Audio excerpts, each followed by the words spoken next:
Hi, welcome to my unboxing series. Okay, so this is the last of this batch. So, di ba may batch pa?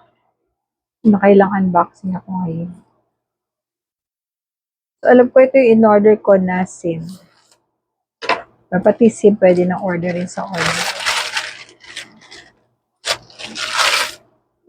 Diba? Nakaganyan pa. Well protected pa. Ay, naku. Asa na yun? Ay, pusa mo nalaglag.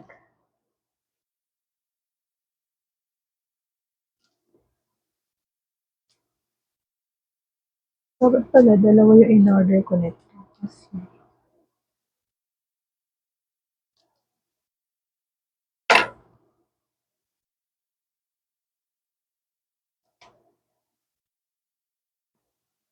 So, ay, nanay mo.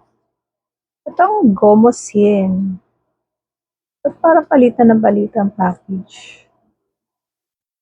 Yan. Expire October 31. 30 gig siya, mga mi. Alam nyo na, ang Gomo SIM. Meron siyang 399. Ano ba yung 30 yun? Worth 399. Meron siyang 30 gig na no expiry SIM. And yung load na to, pwede mo din siyang i-convert ng pang text or pang call. Diba? Ang ganda. Kaya marami nang mararating nitong 30 gig mga mi. Sobrang sulit na. So, ayan, ilalagay ko na yung link sa Yellow Basket. Get yours now.